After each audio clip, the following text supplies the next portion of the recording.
అడుగులు అడుగేసి అలకైనా అందంగుంది, అరచేతిని పట్టుకునే అదృష్టం అయింది.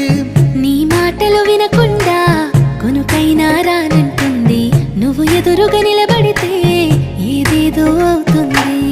ఓ పలుకుల చిలకమ్మ, నేను కోరిన ఈ జన్మ, మాట్లాడే సిరిబొమ్మ, నా బతుకంతా నీకమ్మ.